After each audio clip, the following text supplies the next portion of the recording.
নমস্কাৰ বন্ধুসকল, কোচবিহাৰত আজি আমাৰ দ্বিতীয়টো দিন আৰু এতিয়া আমি গৈ আছোঁ মধুপুৰ সত্ৰলৈ। যিহেতু আমি সত্ৰলৈ বুলিয়ে আহিছিলোঁ, তেন্তে আমি যাত্ৰাটো আৰম্ভ কৰিব লওঁ। আমি ক্ৰমে সত্ৰখনৰ ফালে আগবাঢ়ি গ'লোঁ আৰু মন কৰিবলগীয়া যে বাহিৰৰ এখন ৰাজ্যত অৱস্থিত হ'লেও সত্ৰলৈ সোমাই যোৱা এই পথছোৱা অসম চৰকাৰে নিৰ্মাণ কৰা। আমি সত্ৰৰ বাহিৰতে থকা কোচ ৰাজবংশী লোকসকলে দিয়া এখন দোকানৰ পৰা সেৱাৰ কিছু সামগ্ৰী লৈ সত্ৰৰ ফালে আগবাঢ়িলোঁ। আমি আহি উপস্থিত হ'লোহি সম্ভৱতঃ অসমৰ শেষৰখন সত্ৰ, মধুপুৰ সত্ৰ। আৰু এইখন সত্ৰতেই য'ত শংকৰদেৱে ইহলীলা সম্বৰণ কৰিছিলে আৰু আমাৰ কোচবিহাৰ ভ্ৰমণৰ গন্তব্যস্থান এই মধুপুৰ সত্ৰখনেই।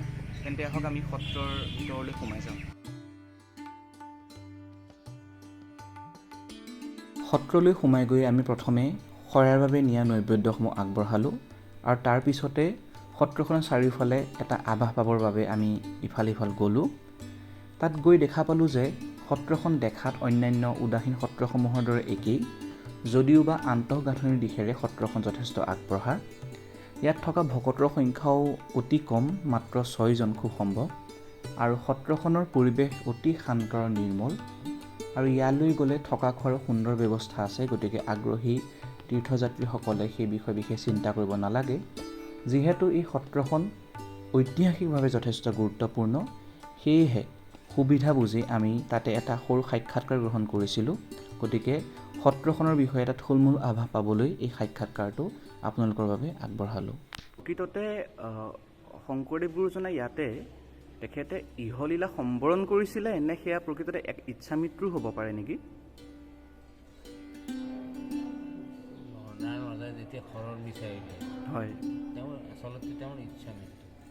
হয়, শৰণ বিচাৰিলে গুৰুজনে ক'লে যে মহাৰাজ, ভগৱন্তই মোক মাতি আছে, কোন মুহূৰ্তত বৈকুণ্ঠত যাওঁ মই ক'ব নোৱাৰোঁ। হয়, যদিহে ঈশ্বৰে ৰাতিটো ভালে ৰাখে, হয়, তেতিয়াহ'লে মই ৰাতিপুৱা আহি আপোনাক মই শৰণ দিম। হয়, এই বুলি কৈ আহি তেওঁ বাহাত সোমাল। হয়, মই ভকতসকলক ক'লে যে মই বৈকুণ্ঠত যাওঁ নেকি, তোমালোকে হৰি কীৰ্তন কৰা। হয়, এই বুলি কৈ তেওঁ পূব মুৱাকৈ বহি হয়, এই মালা জপ কৰি থাকিল। হয়, মালা জপ কৰি থাকোঁতে আধা ৰাতি তেওঁ বৈকুণ্ঠত গ'ল। হয়, মানে সেই স্থানটো এই স্থান নেকি? মানে এইখিনিতে ন? গুৰু আসনখন যে আছে, হয়, ইয়াতেই তেওঁৰ থকা বাসস্থান আছে। অঁ, সেইটো কীৰ্তন ঘৰ পালে, কীৰ্তন ঘৰ। হয়, তাতে ছয়কুৰি ভকতৰ সৈতে তাতে চৰ্য প্ৰসংগ তেওঁ কৰিছিল আৰু ইয়াতে সেই থকা বাহা আছিলে গুৰুজনৰ। হয়, পিছত 1964 চনত এইটো বনাইছে অসমৰ মুখ্যমন্ত্ৰী আছিলে বিমলা প্ৰসাদ চলিহা। হয়, মহেন্দ্ৰ মোহন চৌধুৰী পাঞ্জাৱত গভৰ্ণৰ আছিল সেই সময়ত। হয়, আৰু কোচ ৰজা আছিলে, লাষ্ট ৰজা জগতদ্বীপেন্দ্ৰ ভূপ বাহাদুৰ। হয়, বেংগলৰ মুখ্যমন্ত্ৰী আছিলে প্ৰফুল্ল চন্দ্ৰ সেন। হয়, মানে মেইন উদ্যোক্তা আছিলে মহেন্দ্ৰ মোহন চৌধুৰী। হয়, তেখেতসকলক লৈ তেওঁৱে এইখিনি কৰিছে। মহেন্দ্ৰ মোহন চৌধুৰীৰ কাৰণে আজি গুৰু ঘৰটো হৈছে, কীৰ্তন ঘৰটো চাৰিওফালে বাউণ্ডেৰী ৱাল হৈছে। হয়, আগতে পকা ঘৰ দুৱাৰ নাছিল। হয়। এতিয়া সত্ৰখনত আগতে আমি জনামতে প্ৰায় 200 বিঘা মাটি আছিলে। এতিয়া সত্ৰখনত কিমানমান মাটি আছে? 200 বিঘা মাটিৰ ভিতৰত বৰ্তমান ভিতৰত আছে 18 বিঘা, বাহিৰত আছে 58 বিঘা। হয়, বাকীখিনি বেদখল হৈছে। কিছুমান মাটি নিলাম হৈছে, হয়, আৰু কিছুমান বেদখলো হৈছে। মধুপুৰ সত্ৰত এটা সময়ত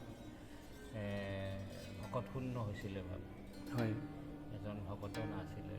গুৰুজন বৈকুণ্ঠগামী হোৱাৰ পিছত এই মধুপুৰ সত্ৰৰ প্ৰথম সত্ৰাধিকাৰ হয় বুঢ়ীৰবু গোবিন্দ আতৈ। গুৰুজনৰ লগৰ ভকতে আছিলে।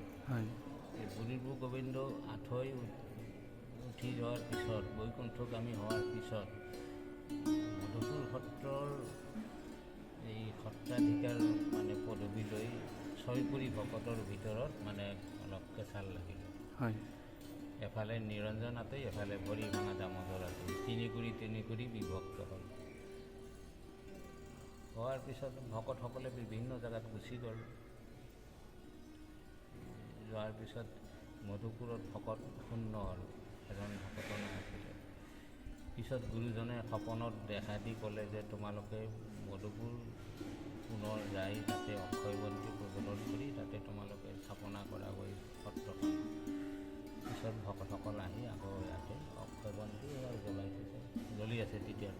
হয়, এতিয়া সত্ৰত কিমানজন ভকত আছে? মোৰ বাহিৰে 6জন আছে। 6জন আছে। আৰু তেওঁলোক আগৰে পৰা আছে নে নতুনকৈ আহিছে?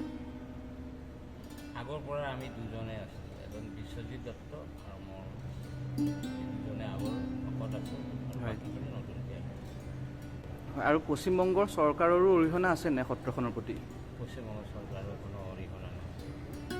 পশ্চিমবংগ চৰকাৰক আমাৰ উল্টাই দিব লাগে, কিয়নো 3 মাহৰ মূৰে মূৰে 40,000 35,000কৈ লাইটৰ বিল দিব লাগে, মাটি যিখিনি আছে খাজনা দিব লাগে। তেওঁলোকে আমাক আকৌ দিয়া নাই, আমি দি আছোঁ তেওঁলোকে।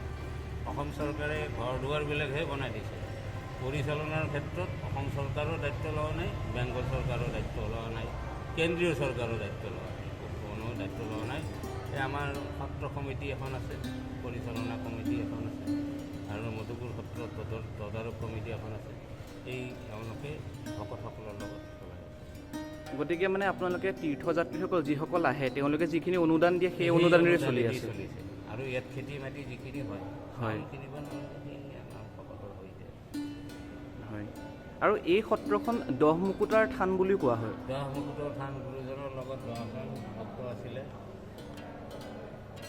6 কুৰি ভকত আছিলে। 6 কুৰি ভকতৰ ভিতৰত 10জন ভকত ইয়াতে মুক্ত হৈছে।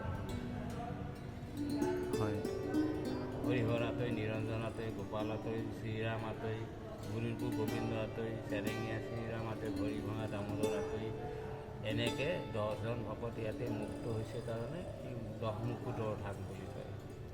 হয়, এতিয়া এই সত্ৰখন কোন সংহতিৰ সত্ৰ হয়? নিকা সংহতি। আৰু এই সত্ৰখনক ভেলা মধুপুৰ সত্ৰ বুলিও কোৱা হয়। গতিকে ভেলা শব্দটো ক'ৰ পৰা আহিছে? শংকৰদেৱ যেতিয়া মধুপুৰত বৈকুণ্ঠগামী হয়, মাধৱদেৱ সেই সময়ত বৰপেটা সুন্দৰীদিয়া সত্ৰত আছিলে। পিছত বীৰনাৰায়ণ যেতিয়া ৰজা হ'ল, বীৰনাৰায়ণ ৰজাৰ দিনত মাধৱদেৱক অনুৰোধ কৰিলে যে আপুনি আহক, আমাৰ ওচৰতে থাকক। এই বুলি কোৱাত তেওঁ ওচৰত আহিল। ইয়াতে ৰাজভৱনৰ পিছফালে তোৰছা নদীখন, নদীৰ পাৰতে ভেলা নামৰ এখন ঠাই আছে। তাৰমানে ভেলা ঠাইৰ নামটো কিয় হ'ল, ভেলা নামৰ কিছুমান চৰাই পক্ষী এই তাতে বহুত থাকে, অনবৰত থাকে পাহাৰলৈ। সেইকাৰণে ভেলা ডাঙা কয়, ভেলা কোপা কয়। তাৰপিছত যাই মাধৱদেৱ যেতিয়া সত্ৰ পাতি থাকিবলৈ ল'ল, ভেলা সত্ৰ বুলি কয়। ভেলা সত্ৰত মাধৱদেৱ বৈকুণ্ঠগামী হৈছে। তাৰপিছত এই তোৰছা নদীয়ে সহায় লৈ যাব ধৰে। ঠিক আগমুহূৰ্তত ভেলা সত্ৰৰ গোটেই বস্তু আনি একেলগে ইয়াতে মধুপুৰত স্থাপনা কৰে, আৰু 2টা নাম লগাই দিয়ে, ভেলা মধুপুৰ। আৰু ইয়াতে মধুপুৰ উৎসৱো পালন কৰা হয় বুলি গম পাইছোঁ আমি। মধুপুৰ উৎসৱ বুলি কিবা অনুষ্ঠান পালন কৰা হয় নেকি ইয়াতে? মধুপুৰ উৎসৱ মানে 25 ডিচেম্বৰত বাৰ্ষিক পালনাম মহোৎসৱ হয়। এইটো প্ৰতি বছৰে সেই তাৰিখেই হয় সেইটো।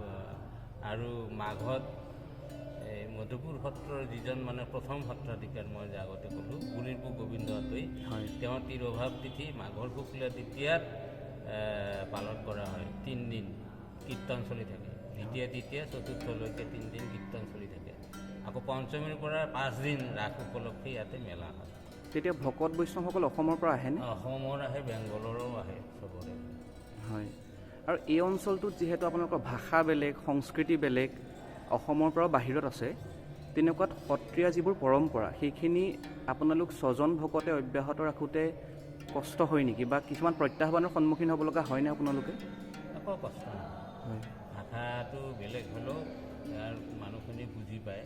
হয়, ভাষাটো বুজি পায়। আৰু ইয়াতে আমাৰ অসম চৰকাৰে ইয়াতে স্থাপিত কৰা সাংস্কৃতিক কেন্দ্ৰ এটা আছে। ইয়াতে বৰগীত, নৃত্য এইবিলাক প্ৰশিক্ষণ দিয়া হয়। অসমীয়া বৈষ্ণৱ সমাজেহে এইখন সত্ৰ ৰক্ষা কৰিব লাগিব। গতিকে তেওঁলোকে সকলোৱে চকু দিব লাগে, আৰু সত্ৰখন কেনেকৈ আৰু ভাল কৰিব পাৰি, উন্নতি কৰিব পাৰি, সেইটো সকলোৱে সহায় সহযোগ কৰিব লাগে। এইখিনি মই ৰাইজৰ ওচৰত কামনা কৰিলোঁ।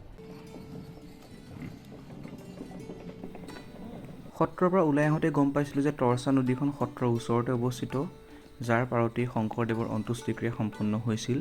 সেয়েহে নদীখন ওচৰৰ পৰা চাবলৈ খুব মন যোৱাত আমি তিনিও নদীখনৰ পাৰলৈ আগবাঢ়িছিলোঁ। আৰু নদীখন চাই আমি আগবাঢ়িছিলোঁ কোচবিহাৰৰ এটা পুৰণি শিৱ মন্দিৰ বাণেশ্বৰ মন্দিৰৰ ফালে।